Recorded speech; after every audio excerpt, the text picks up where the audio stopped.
Je vais définir la fonction approximative affine de la fonction f, d'une fonction f en général dérivable.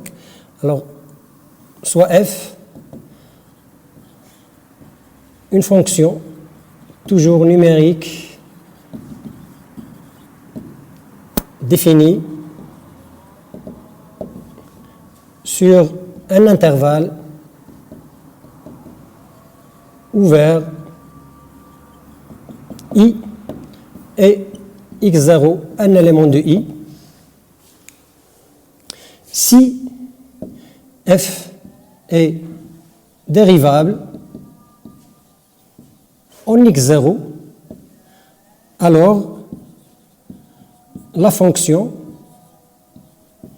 qui à x fait correspondre f' de x0, facteur de x moins x0 plus f de x0 est appelée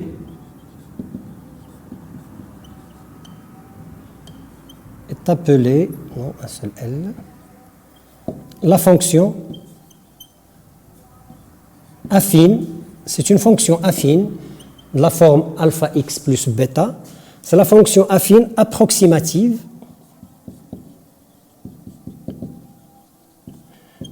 et on peut même dire la fonction affine tangente. Ça vient de la géométrie ou tangente de f en x0 est égal à 1.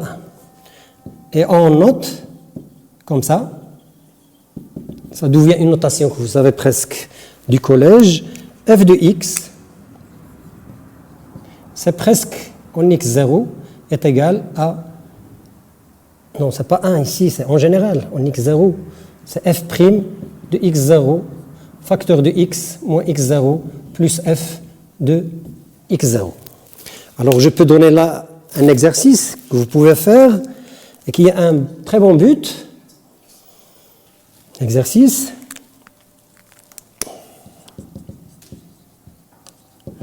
Alors le but de cet exercice est de trouver la racine, par exemple, de 0,999. Par la calculette, il nous donne une valeur, on ne sait pas d'où vient, est-ce que la calculette sait bien calculer, mais ça vient de l'approximation affine. Alors je prends une fonction f,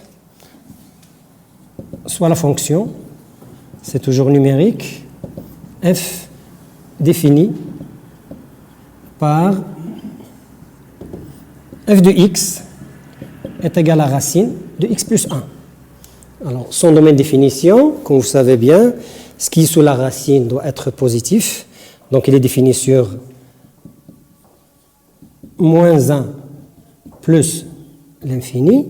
La première question, montrer que f est dérivable en x0 est égal à 0. Deuxièmement, on peut même demander une interprétation géométrique, interpréter le résultat géométriquement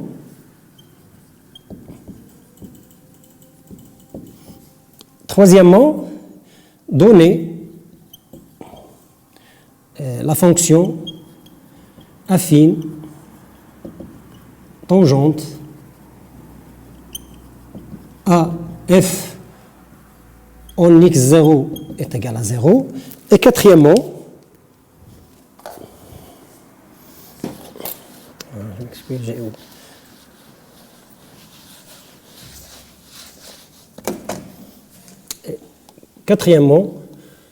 trouver une valeur approchée de la racine de 0,999 et on va voir, c'est presque la même valeur qu'il nous donne la calculatrice. Alors, je vous laisse le soin de le faire, c'est facile. Montrer que f est dérivable, la réponse est dans la définition, on n'a pas fait autre chose. L'interprétation géométrique, on l'a fait, l'existence de la droite tangente. La fonction affine, on vient de la définir. Alors, la quatrième question, qu'est-ce qu'il représente racine de 0,999? Alors, entre parenthèses, racine de 0,999, j'essaie de l'écrire en fonction de la fonction f. C'est racine de quelque chose plus 1, c'est moins 0,001.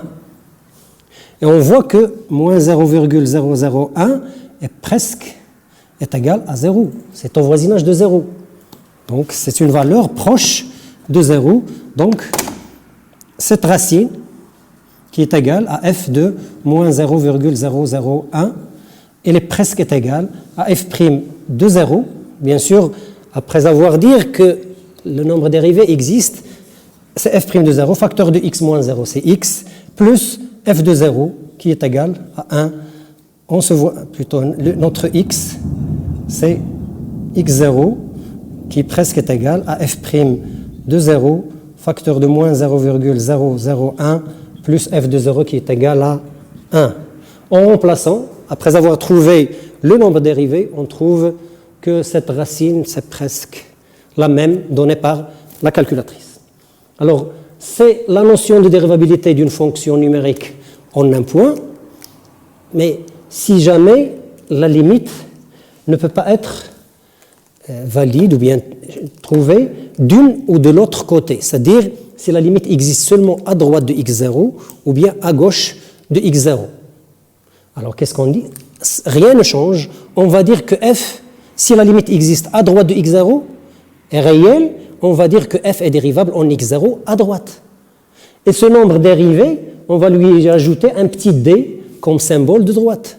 Si la limite existe seulement à gauche, alors de x0, ce nombre, ou bien on va dire premièrement que f est dérivable en x0 à gauche, ou bien à gauche du point x0, ce nombre qu'on va trouver, on va le nommer f' à gauche, donc ce n'est pas la peine de tout écrire, et on ne va même pas donner à notre cerveau, ou bien à notre raison, beaucoup de choses, on va faire des transformations, des petites transformations, de x0 à x0 à droite, à x0 à gauche. Toujours, il y a une même interprétation, au lieu d'une droite tangente, où est la droite tangente? On l'a effacée. Oui, on a effacé. Alors, au lieu de dire une droite tangente, l'interprétation, on va dire une demi-droite tangente.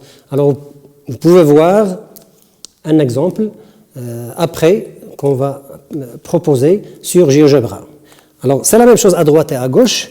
Donc, je vais proposer un théorème qui lie la dérivabilité en un point avec la dérivabilité en un point à droite et la dérivabilité en un point à gauche. Donc, ce n'est pas la peine que j'écris la définition à droite et à gauche. Je crois que c'est trivial. Alors, ce théorème, il lie entre ces notions. On dit que f, donc c'est toujours soit f, une fonction numérique définie, toujours la même introduction, sur un intervalle ouvert I et x0 appartient à I. F, on a, f est dérivable en x0 si seulement si, c'est-à-dire équivalent. Je ne peux pas écrire ici. C'est équivalent que f est dérivable en x0 à droite et f est dérivable en x0 à gauche, mais c'est insuffisant, et le f' à droite de x0 est égal au f' à gauche de x0. C'est-à-dire, le nombre dérivé de f en x0 à droite, c'est le même que le nombre dérivé de f en x0 à gauche. Ça vient de l'existence de la limite. Selon la leçon de la limite d'une fonction f existe en un point x0, si la limite à droite, si seulement si même, c'est une équivalence, la limite à droite en x0 de f est égale à la limite à gauche de f en x0. Alors, je vous propose des exemples de fonctions usuelles. Pourquoi les fonctions usuelles? Parce que quand on va poser les questions sur les fonctions, soit en limite, soit en dérivabilité, soit l'étude en général, ce sont des fonctions qui sont construites à partir de fonctions usuelles. Donc notre première étape, c'est découvrir cette notion avec les fonctions de référence. Alors, exemple, les fonctions usuelles, comme vous savez, les monomes, surtout premier degré, second degré, troisième degré, la fonction racine carrée, l'inverse, le cosinus, sinus. Alors que je vous propose par exemple, premièrement, f de x est égal, on a fait déjà le x carré, on fait la racine de x. On va voir ce qui se passe pour x0 est égal à 0, mais comme il est défini seulement à droite, c'est seulement à droite. Deuxièmement, f de x est égal à 1 sur x. Son domaine de définition, c'est R étoile. Donc, je prends, par exemple, 1, x0 est égal à moins 1.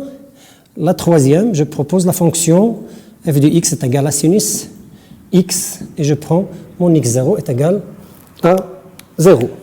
Alors, quand j'ai proposé la notion de dérivabilité, et comme toutes les notions, ça sera une question là ou là, dans les mathématiques, les autres options, mais il ne se présente pas toujours par la façon de déterminer le nombre dérivé, ou bien est-ce qu'elle est dérivable. Ça peut être est-ce qu'il n'est pas dérivable. Donc, toujours une proposition, elle est soit vraie, soit faux, soit qu'il nous est donné. Ou bien, dans quelques cas, on nous dit f est dérivable en x0. Donc, ce n'est pas la peine d'aller chercher la limite de ce taux de variation ni du nombre dérivé. Alors, je vais voir avec le premier exemple, parce qu'elle présente quelque chose de nouveau. Solution. Pour la première, alors, on a la limite quand x tend vers 0 avec x à droite de 0, de f de x moins f de 0 sur x moins 0 qui est x, elle est égale à la limite, quand x tend vers 0, de racine de x, l'image de 0 c'est 0, sur x. Bien sûr, quand je suis au voisinage 0, x ne prend pas la valeur 0, qui est égale à la limite, quand x tend vers, avec toujours un 0 plus, x supérieur à 0, de 1 sur racine de x. Alors, limite et opération, le numérateur c'est une constante, sa limite c'est elle-même. La limite de la racine de x en 0 plus, c'est 0. Alors, vu le tableau de limite et opération, ça nous donnera l'infini et qui est positif, c'est le plus, l'infini. Alors, on a quelque chose de maladroit qui ne marche pas avec la définition qu'on a dit avant. Alors, est-ce que cette limite est réelle? Non. Ça veut dire que la fonction n'est pas dérivable en 0 à droite. C'est la première panique ou bien qu'on va voir. Alors, conclusion, f n'est pas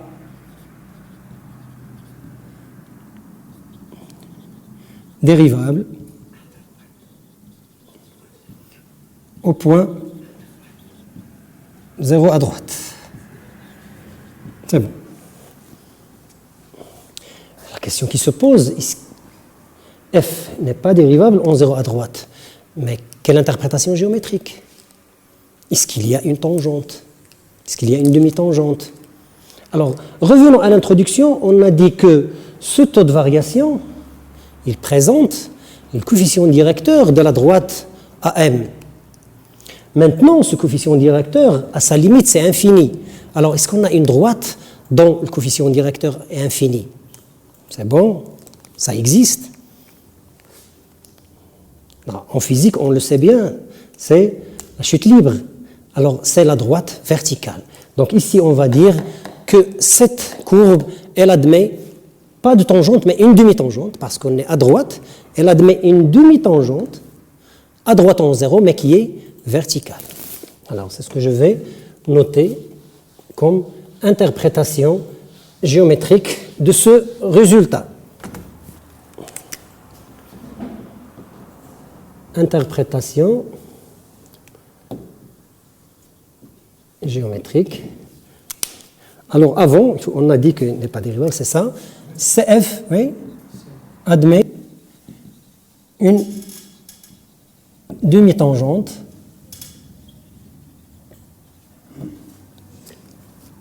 à droite en x0 est égal à 0. Je vais écrire une demi-tangente verticale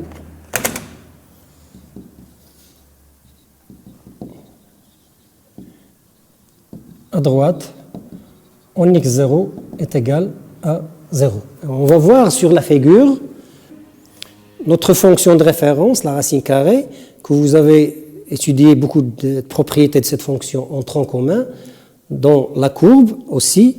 Alors la droite en rouge, c'est toujours la demi-tangente, un peu en haut. Alors, on n'a pas intérêt à cette demi-droite qui est en bas.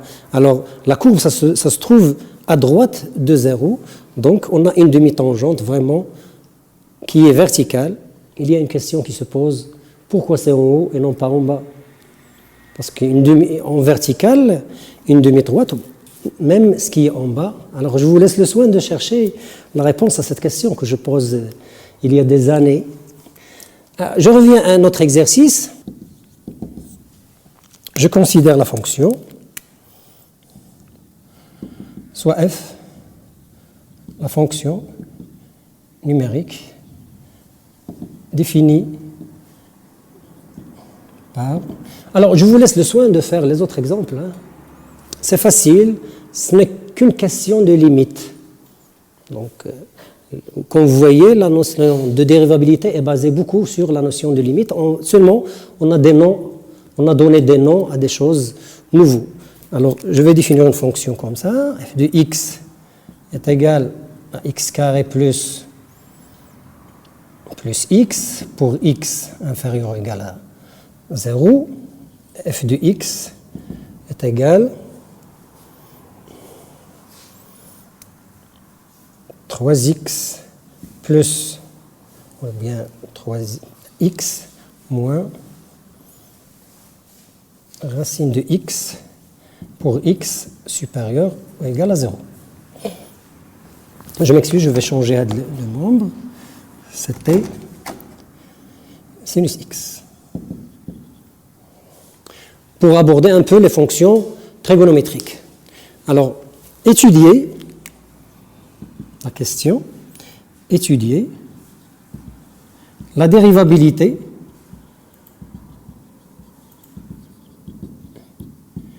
de f au point x0 est égal à 0 et interpréter le résultat géométriquement.